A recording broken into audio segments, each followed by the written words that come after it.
하나님 말씀은 창세기 12장 1절에서 4절입니다. 구약 성경 14페이지입니다. 창세기 12장 1절에서 4절 찾아서 우리 한 목소리로 같이 읽겠습니다.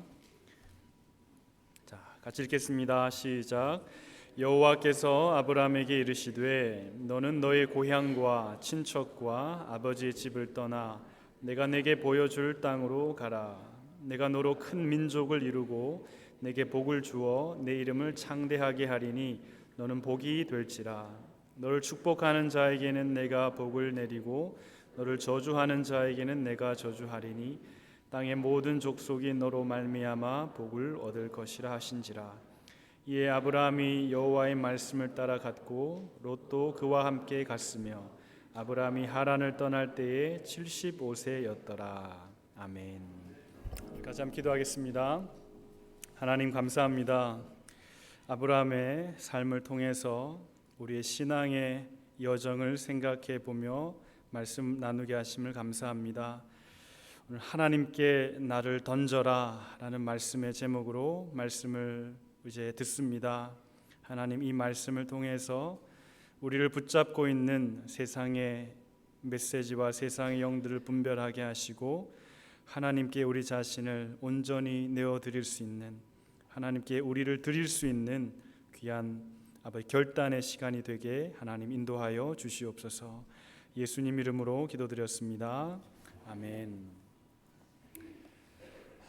우리는 이번 한 달 동안 아브라함의 인생을 통해서 신앙의 여정이란 무엇인가에 대해서 함께 말씀을 묵상하고 있습니다. 우리가 지난주에 본 것처럼 신앙은 떠나는 것이다 라고 말씀드렸습니다. 어디를 떠나는가? 너의 고향과 친척과 아버지의 집을 떠나야 하는데, 이것은 우리가 신앙을 갖기 전에, 우리가 거듭나기 전에, 하나님을 만나기 전에 우리에게 많은 영향을 주었던 세상과 세상의 메시지들로부터 우리가 떠나는 것이다 라고 말씀을 드렸습니다. 우리의 생각, 우리의 언행, 또 우리의 행동, 또 우리의 감정, 우리의 정서, 이러한 것들을 결정하고 있는 것이 무엇인가? 하나님의 말씀과 하나님의 은혜인가? 아니면 세상이 주는 영향인가? 이것을 분별하고 세상이 주는 것이라면 그것을 과감히 벗어버리고 떠나는 것이 신앙의 출발이라고 말씀을 드렸습니다. 그리고 이 떠남을 우리는 분별이라고 해석했습니다. 이 세상 가운데 하나님을 대적하여 높아진 많은 세상의 생각들, 그리고 그 생각들로부터 이 생산되어진 많은 삶의 방식들을 분별하고 때로는 거부하는 것이 신앙의 삶의 출발이라고 말씀을 드렸습니다.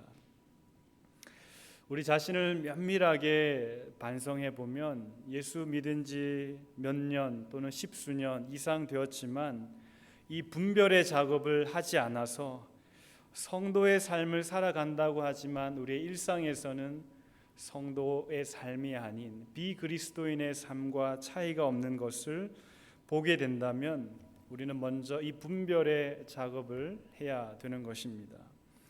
그래서 사도 바울이 골로새서 3장에서 옛사람과 옛사람의 행위를 벗어버리라, 그리고 새사람과 새사람의 행위를 입으라 라고 말씀합니다.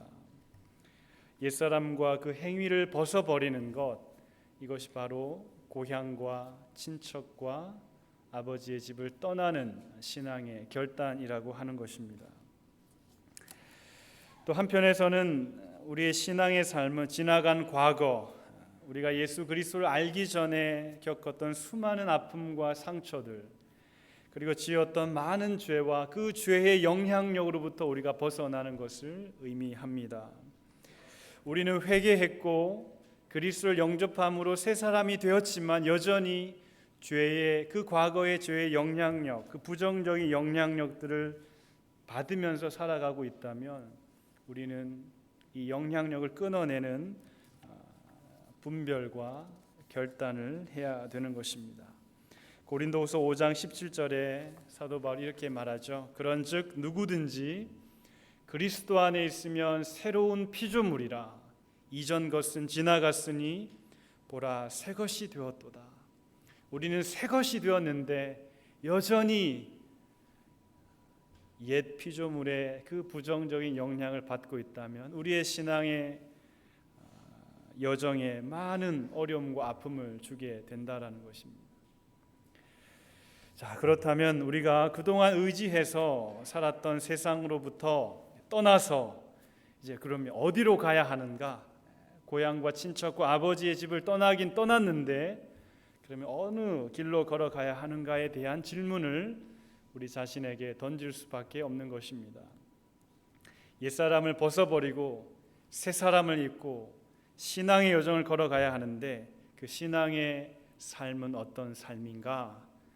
그것을 우리가 보기 위해서 오늘 본문을 다시 한번 보도록 하겠습니다. 본문 12장 1절을 보면 자, 너의 고향과 친척과 아버지의 집을 떠나 내가 너에게 보여줄 땅으로 가라고 하나님께서 아브라함에게 말씀하셨습니다. 자, 이 짧은 문장, 내가 너에게 보여줄 땅으로 가라. 내가 너에게 보여줄 땅으로 가라고 하신 이 짧은 말씀 속에 신앙의 원리가 들어있다는 것을 우리가 깨닫게 되는 것입니다. 이 신앙의 삶이란 무엇인가? 내가 너에게 보여줄 땅으로 가라고 하신 이 문장을 통해서 신앙의 삶은 여러분 주보에도 보시는 것처럼 세 가지의 삶으로 우리가 함께 묵상해 보려고 합니다. 그래서 그것을 영어 알파벳 O로 시작하기 때문에 3O다라고 한번 정의해 보았습니다. 그래서 신앙의 삶은 첫 번째 모호하다, obscurity라고 말하죠. 아주 모호하다.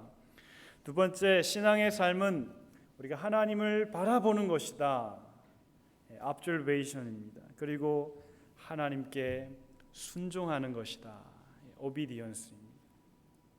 내가 너에게 보여줄 땅으로 가라고 하는 이 짧은 문장 속에 이와 같은 모호함과 하나님을 바라보는 것과 하나님의 말씀에 순종하는 것, 이 세 가지의 신앙의 원리가 이 짧은 문장이지만 이 문장 가운데 녹아져 있다라는 것입니다. 그래서 오늘은 이 세 가지를 하나씩 살펴보려고 합니다. 첫 번째로 신앙의 삶은 참 모호합니다. 신앙의 삶은 참 알쏭달쏭할 때가 있고요. 여러분 아리까리하다는 말씀 들어본 적 있습니까? 알다가도 모르겠다, 애매모호하고 신앙은 참 모호합니다. 왜 그럴까요?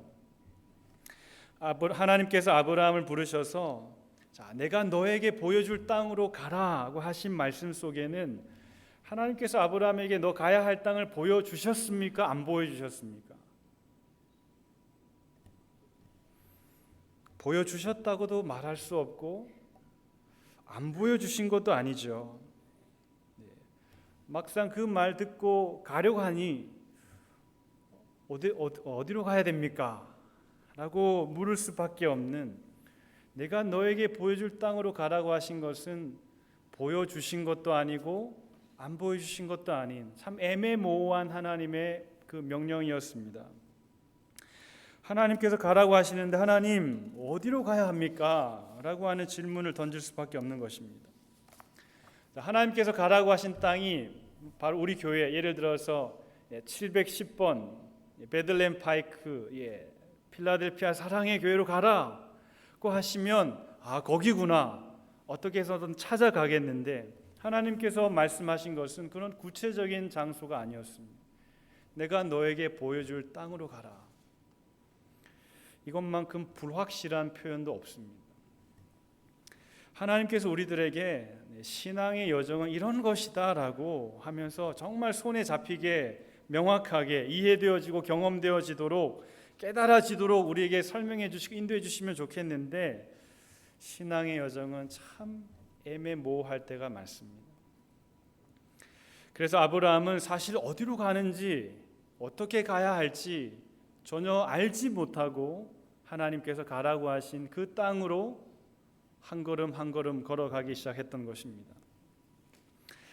등산을 가보신 분들은 알겠지만 정상으로 올라가는 길이 있습니다. 그 길을 처음 가는 사람들은 이 길을 내가 제대로 올라가고 있는가 늘 그 불안한 마음으로 산을 올라갑니다. 자, 가기는 가는데 이 길이 맞는지 아니면 틀린지 그 마음속에 불확실함을 가지고 갑니다. 자, 그때마다 길 중간중간에 무엇이 있습니까? 지금 제대로 가고 있습니다라고 알려주는 그런 표가 있죠. 사인이 있습니다. 그걸 보면 길을 잃은 것은 아니구나. 그 표를 보고 지금까지는 최소한 제대로 왔구나를 확인하는 것입니다. 그런데 그 표가 있는 정말 가끔 길을 잃어버리려고 하는 그 순간의 표를 보면서 그 등산을 해 가는데 그 표와 표 사이에 우리는 제대로 가고 있는가에 대한 애매함과 때로는 불안함을 느끼면서 그 초행길을 등산을 해 갈 때가 있습니다. 이 땅에서 사는 동안 우리가 걸어가는 신앙의 여정은 마치 초보 등산가가 처음으로 등산하는 그 산을 올라가는 것과 참 비슷합니다. 하나님께서 아브라함에게 내가 너에게 보여줄 땅으로 가라고 하신 말씀도 참 매우 모호한 명령이었습니다. 이 애매모호함 속에서 아브라함은 정말 좌충우돌하는 것입니다. 하나님께서 가라고 하신 땅에 가는데 그 땅에 먹을 것이 없습니다. 하나님 이 땅 맞습니까? 먹을 것도 없는데 여기서 어떻게 살라고 하십니까? 그래서 아브라함이 어디로 가게 됩니까? 애굽으로 내려가서 아내를 누이라고 속이고 아내를 빼앗길 뻔하지 않았습니까? 아들을 주신다고 약속하셨는데 안 주시는 것입니다. 하나님 언제 주실 것입니까? 기다려도 함흥차사입니다. 그래서 아브라함이 어떻게 하죠? 그럼 내 힘으로 한번 해봐야겠다. 그래서 하갈을 취해서 이스마엘을 낳습니다. 약속한 땅을 주신다고 했는데 먹을 것이 없고 아들을 주신다고 했는데 아들에 대한 소식도 없고 하나님 이 맞습니까? 틀립니까? 제대로 왔습니까? 안 왔습니까? 정말 물어볼 수밖에 없는 그 애매함의 길이 하나님이 가라고 하신 신앙의 여정이었습니다. 우리는 창세기 12장에서부터 25장까지 아브라함의 인생의 여정을 읽어보면 하나님께서 아브라함에게 정말 매일같이 나타나셔서 아브라함아 오늘은 이렇게 해라. 아브라함아 오늘은 여기로 가라. 그렇게 매일같이 하나님의 그 특별한 인도하심 속에서 지냈을까?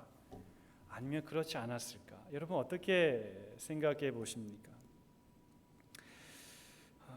말씀을 묵상하면서 아브라함조차도 우리가 믿음의 그 여정을 걸었던 아브라함조차도 하나님께서 가끔 나타나셔서 아브라함을 길을 잃어버리지 않을 정도로만 인도해 가시는 것을 묵상하게 됩니다.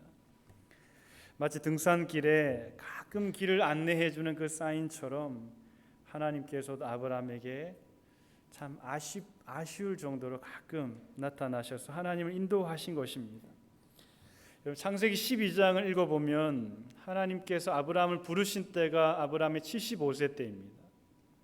그리고 그 다음 15장을 보면 하나님이 아브라함에게 나타나셔서 언약을 맺으시는데 그때가 언제냐?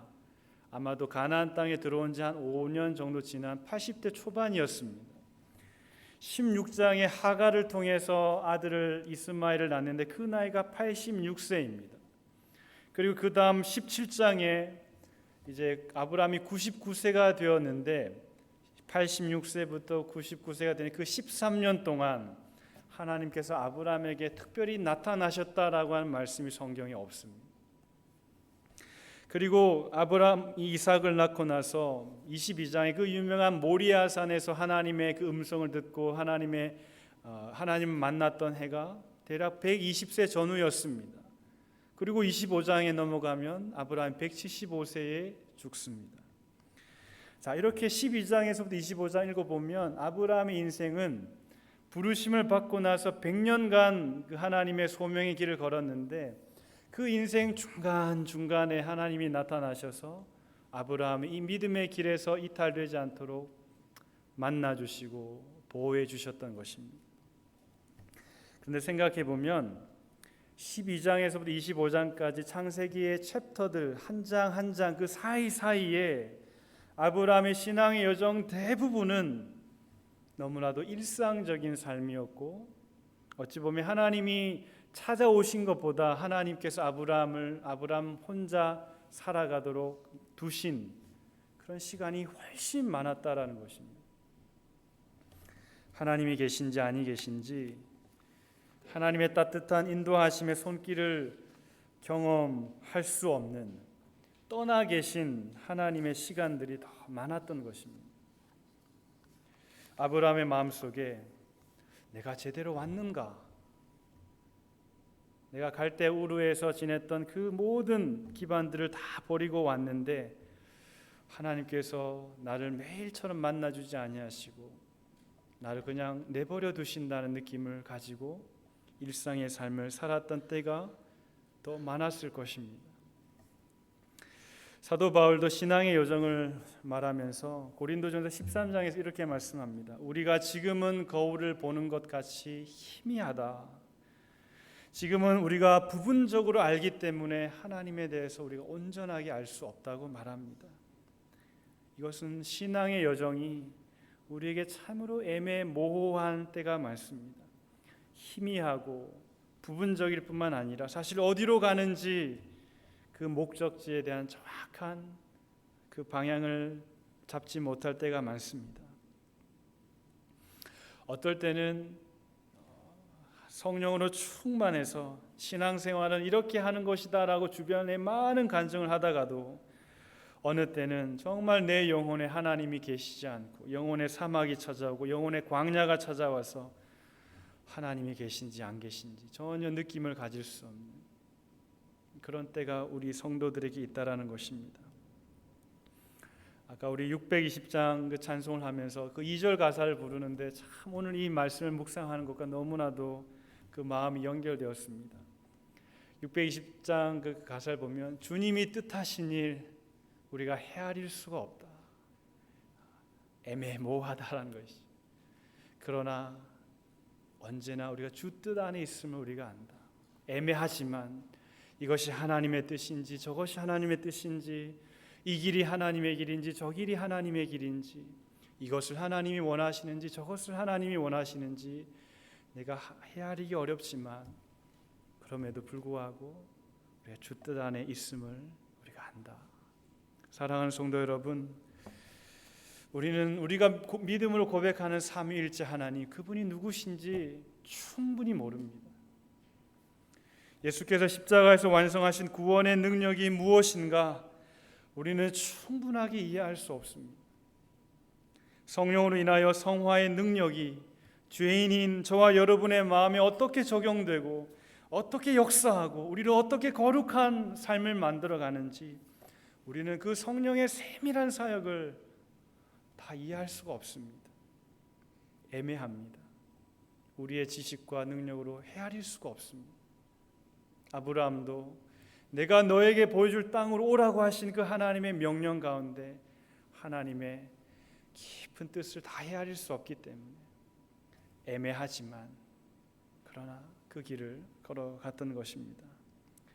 사랑하는 성도 여러분, 우리가 걷는 이 신앙의 길, 우리가 가진 지식과 우리가 경험할 수 있는 그것으로 다 헤아릴 수 없기 때문에 애매함 속에서 걸어갈 수밖에 없다는 것을 우리는 기억해야 할 것입니다.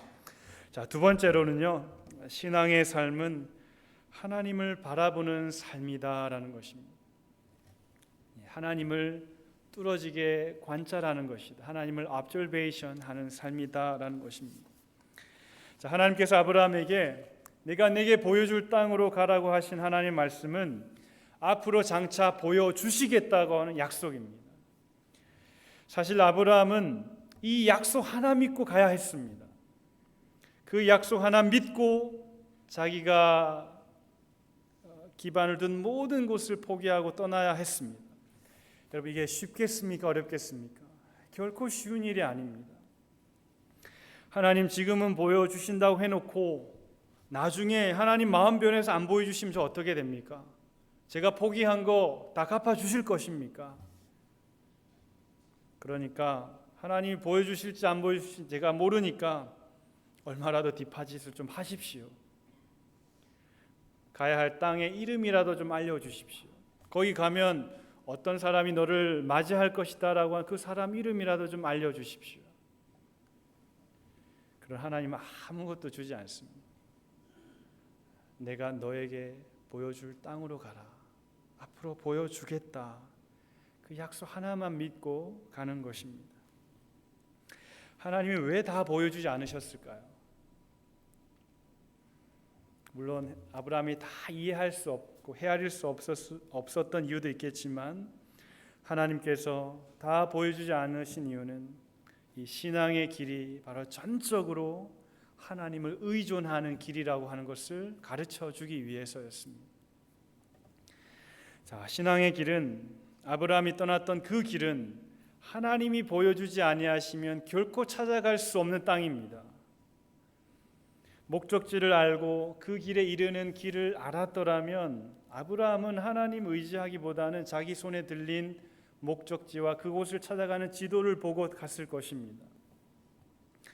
자기 계획을 더 의지했을 것입니다. 사람은 본질적으로 손에 잡히는 현실적인 것을 더 의지하는 경향이 있습니다. 목적지를 알고 가는 것이 아니기 때문에 새로운 땅으로 가는 그 길은 어떤 길입니까? 철저히 하나님을 의지해야 됩니다.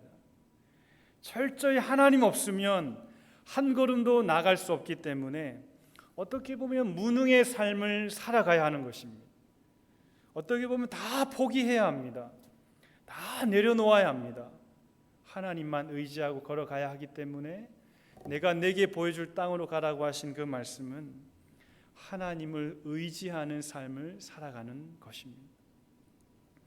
갈대아 우르에 있을 때는 내가 계획하고 내가 준비하고 내가 가진 능력으로 내가 성취하는 나 주도적인 인생을 살았지만 이제 앞으로 하나님이 보여주실 땅으로 가는 그 여정은 전적으로 하나님이 보여주셔야만이 갈 수 있는 길이기 때문에 하나님 의지하지 아니하면 결코 이룰 수 없는 그 땅이기 때문에 하나님께서 이와 같은 길을 걸어가라고 하시는 것입니다. 자기 주도적인 인생에서 하나님이 주도하시는 인생을 걸어가라고 하시는 것입니다. 이것이 정말 참 미칠 노릇입니다. 내가 내 인생의 핸들을 잡고 내가 가고 싶은 데로 가는 게 얼마나 행복합니까? 여러분, 여행도 내가 가고 싶은 데를 따라가는 게 얼마나 재밌습니까? 그런데 하나님께서 핸들을 잡으시고 너는 옆좌석 앉아라 라고 하시니까 얼마나 마음속에 불평이 들겠습니까? 하나님, 저는 여기 가고 싶은데요. 아니다, 여기로 가야 된다. 얼마나 옆자리에서 불평을 많이 합니까?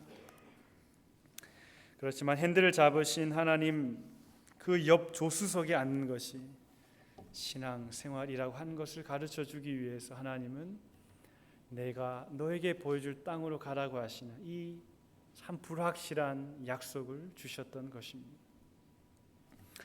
이런 경험 있으실 것입니다. 지도도 없고요. 또 GPS도 없는데 어디를 찾아가야 합니다. 참으로 난감한 상황입니다. 그곳 지리에 대한 전혀 정보가 없습니다. 그러나 너무나 감사하게 그 길을 가다가 그 장소를 아는 분을 만나게 되었고 그분이 인도해 주겠다고 나만 따라오라고 합니다. 나를 인도해 줄 그 앞에 차가 그 앞장서고 운전하는 사람은 그 뒤를 따라갑니다. 여러분, 이런 경험 있으시죠? 지도도 없고 GPS도 없고 그 지역에 대한 아무 정보도 없고 오직 그 앞차만을 따라가야지만 내가 가야만 하는 그 장소 이룰 수 있는 그런 경험. 자, 그러면 여러분, 뒤따라가는 사람은 시선을 어디에 고정하겠습니까? 앞에 가는 차만 봐야 됩니다. 그 차 꽁무니만 줄줄 따라가야 합니다. 신호등에 걸려서 정지하면 같이 정지하고 가속하면 같이 속도를 내고 레프턴을 하면 레프턴하고 라이턴 하면 라이턴 해야 됩니다. 그리고 중간에 어떤 차가 끼어들지 못하도록 차랑 바짝 붙어서 따라갑니다. 나를 목적지에 데려다 줄 수 있는 유일한 방법이 그 앞차밖에 없기 때문에 그 앞차로부터 시선을 떼지 않으려고 계속 그 앞차만을 따라갑니다. 그러다 가끔 그 차를 좀 놓쳤을 때 어떻게 하죠? 그 차가 어디로 갔나 계속 찾지 않습니까? 자, 이와 같습니다. 하나님께서 내가 너에게 보여줄 땅으로 가라고 하신 하나님의 명령 속에는 아브라함이 지금 어디로 가야 될지 지도도 없고 GPS도 없고 그곳에 대한 아무 정보가 없습니다. 인도하시는 하나님만 바라보고 가야 합니다. 하나님께서만 인도하실 수 있기 때문에 전적으로 하나님에게 의존된 결과 어떤 현상이 나타나죠? 시선을 인도하신 하나님에게만 맞추고 따라가는 것입니다. 시선이 분산되어서 흩어져 버리고 조금 아는 지식으로 내가 찾아갈 수 있다고 다른 길로 가면 길을 잃어버리는 것입니다. 하나님께서 아브라함에게 말씀하신 것은 내가 너에게 보여줄 땅으로 가라고 하신 것은 다시 말하면 너 나만 보고 따라오라고 하는 것입니다. 그러니까 아브라함은 하나님만 바라보아야 했던 것입니다. 신앙의 삶도 마찬가지입니다. 신앙의 길은 참 애매모호하고 어렵기 때문에 인도자 되시는 그 하나님께 전적으로 의존하게 되고 하나님께 전적으로 의존하는 성도는 늘 하나님이 어디로 가시는가 그 눈을 하나님께 시선을 고정하고 하나님만 바라보시는 것입니다. 하나님의 행동을 끊임없이 observation 하는 것입니다. 히브리서 12장 2절 말씀에 성도들이 이렇게 권면합니다. 우리의 믿음의 주요 또 우리를 온전하게 하시는 이인 예수를 바라보자. 근데 영어 성경에서 어떻게 표현하냐면 이 바라보자를요 Let us fix our eyes on Jesus라 이야기합니다. 우리의 시선을 예수님께 픽스하라, 고정시키라고 말합니다. 우리의 신앙은 우리의 인도자 되시는 하나님, 예수 그리스도 그분만을 바라보는 우리의 시선을 픽스할 때 우리의 신앙의 여정을 걸어갈 수 있다라는 것입니다. 마태복음 14장에는 예수님을 향한 시선을 잃어버려서 정말 큰 낭패를 당한 한 제자에 대한 이야기가 나와 있습니다. 예수님께서 늦은 밤에 큰 물결이 이는 그 갈릴리 바다 위를 걸어서 제자들에게 오셨습니다. 물 위를 걸어오시는 예수님을 본 제자들이 얼마나 두려워했을까요?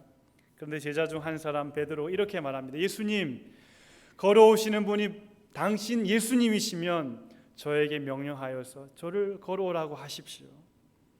예수님께서 베드로야 오라고 말씀하십니다. 베드로가 정말 믿음으로 물 위를 뛰어내립니다. 놀랍게 물 위를 걸어갑니다. 베드로의 시선은 지금 어디를 보고 있는가? 예수님을 바라보고 있습니다. 예수 그리스도께 시선을 고정할 때는 물 위를 걸어갑니다. 그런데 바람을 보고 무서워 빠져갑니다. 시선을 예수님께로부터 다른데 불어오는 바람을 보았을 때 예수님께로 고정시켜야 할 시선을 다른 데를 바라보니까 공포가 찾아오 물에 빠져가기 시작합니다. 베드로가 예수님을 향한 시선을 잃어버리고 불어오는 바람을 보았을 때 베드로는 예수님 나를 구원하여 주십시오라고 하는 죽음의 위기에 빠졌던 것입니다. 사랑하는 성도 여러분, 신앙의 길은 무엇인가? 하나님에게 우리의 시선을 고정시키는 것입니다. 신앙의 길은 우리의 힘으로 찾아갈 수 있는 길이 아닙니다. 하나님이 먼저 가시는 그 길을 따라가는 길이기 때문에 우리 인도자 되시는 예수 그리스도 그 뒤를 따라 예수님이 가시는 그 길을 따라가는 것입니다. 우리 옆에 분들 이렇게 고백해 봅시다. 시선을 고정합시다. 시선을 하나님께 고정합시다. 딴 데 보지 마시고 하나님을 바라볼 때 우리의 시선을 하나님이 고정할 때 하나님께서 우리를 약속의 땅으로 인도해 가신다는 것을 기억하시는 복된 성도 되기를 바랍니다. 마지막으로 신앙의 삶은 그런 하나님께 순종하는 삶입니다. 오비디언스입니다.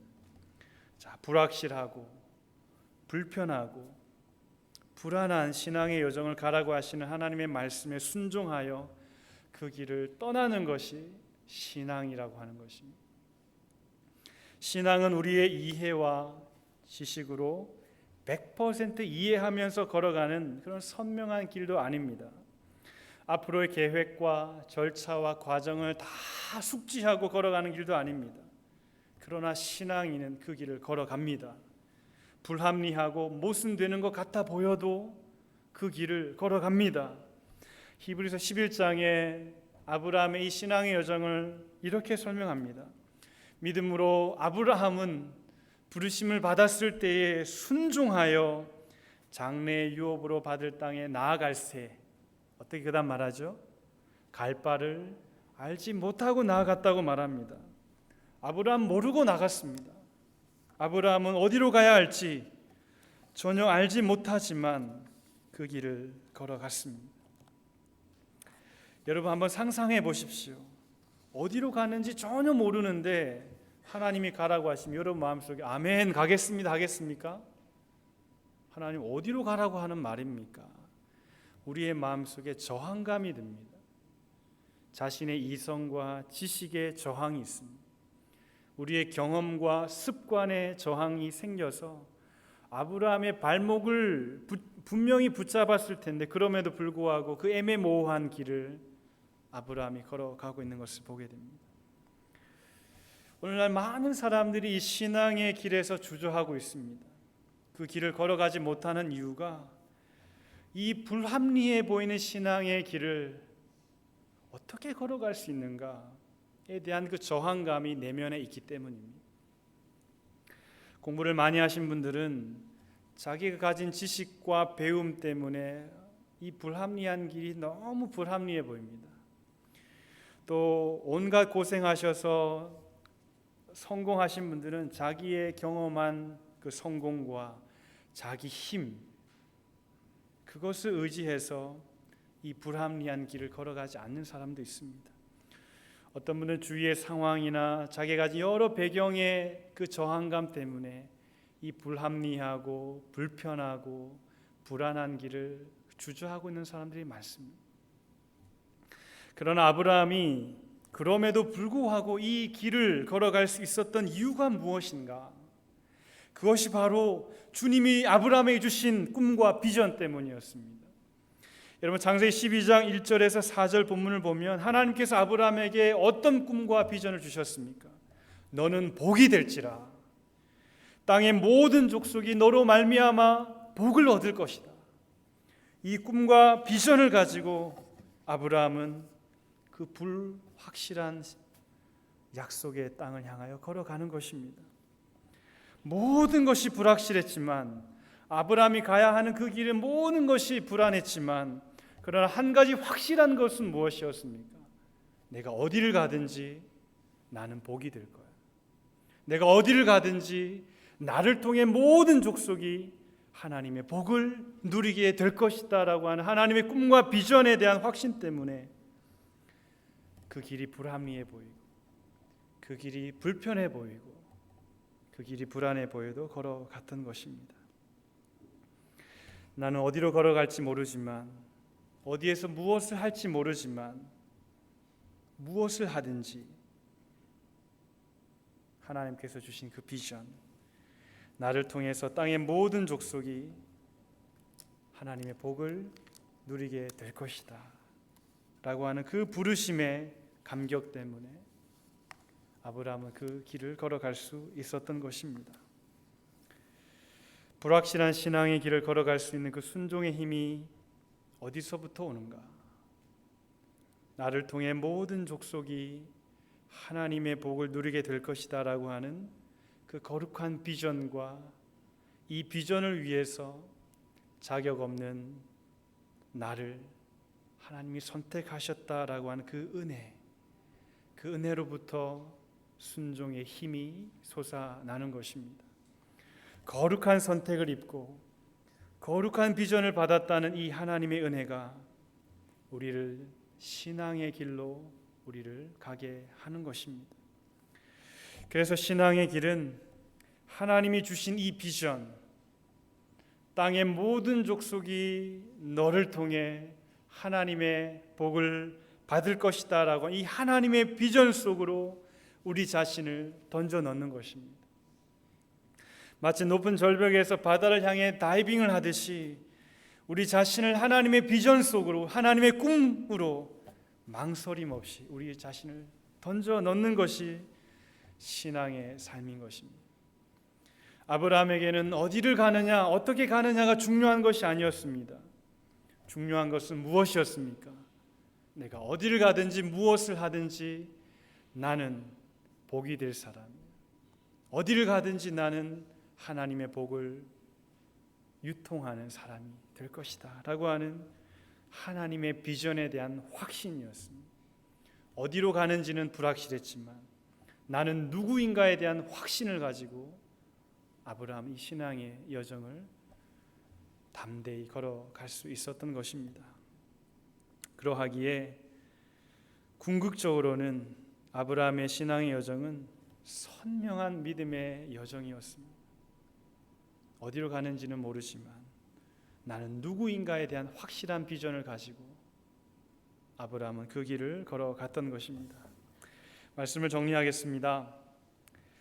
화면을 보시면 북한의 그 유명한 서커스 공연단입니다. 평양교회단이라고 하는데 공중에 매달린 그 두세 개의 그네가 있죠. 공중그네, 공중에서 몇 바퀴를 회전하고 다른 그네로 옮겨가는 그 공중그네 쇼입니다. 보기만 해도 여러분 긴장되는 서커스 공연입니다. 이 설교를 마무리하면서 순간 이 장면이 참 이렇게 머리에 떠올랐습니다. 한쪽 그네에서 상대편 그네로 옮겨 타려면 어떤 마음이 들까요? 잘 넘어갈 수 있을까? 상대방이 잘 받아줄까? 타이밍은 잘 맞을까? 불안하고 애매하고 불확실한 상황 속에서 그네를 탑니다. 그리고 그렇게 타면서 상대방이 어떤 타이밍이 오는지 시선을 상대방에게 고정을 시킵니다.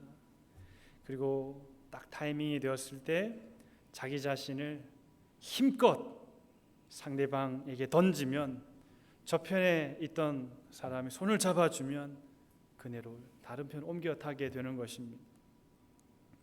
자, 이 장면을 보면서 화면 속에 자기 자신을 힘껏 던진 사람이 바로 아브라함이다.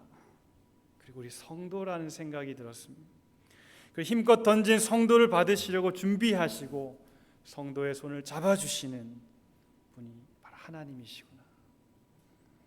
이전의 그네는 성도가 이제 떠나야 할 세상이고 옮겨 타는 그네는 신앙의 세상인 것입니다. 전의 그네는 나 혼자 타고 왔다 갔다 했지만 옮겨 타는 그네는 하나님의 손을 잡고 그네를 타는 것입니다. 본문 4절에 이에 아브라함이 여호와의 말씀을 따라갔다고 말씀합니다. 하나님께서 이러한 비전을 주시는데 아브라함이 고민하다가 하나님, 저는 아닌 것 같습니다. 다른 사람 찾아보십시오. 불순종했다면 아브라함은 그 길을 걸어가지 못했을 것입니다.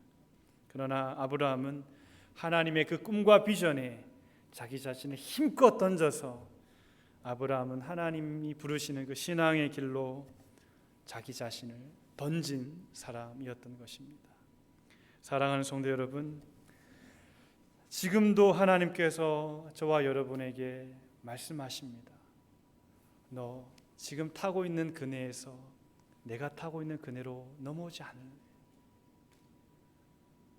힘껏 너 자신을 던져서 나에게로 오면 내가 너의 손을 잡고 너를 신앙의 여정으로, 너를 향한, 너를 통해 모든 족속이 하나님의 복을 받게 될 것이다 라고 하는 하나님의 꿈과 비전 속으로 인도해 가실 것이다 라고 하는 믿음의 초대, 신앙의 초대를 지금도 하나님께서 우리에게 들려주고 계시다라는 사실입니다. 신앙의 길로 걸어오라고 우리를 부르시는 그 음성을 듣고 우리를 향하신 하나님의 꿈에 우리 자신을 망설임 없이 집어 던져서 우리의 손을 잡아주시는 하나님과 함께 신앙의 여정, 신앙의 길을 걸어가는 복된 성도들 되기를 주의 이름으로 축복합니다. 아멘. 기도하겠습니다.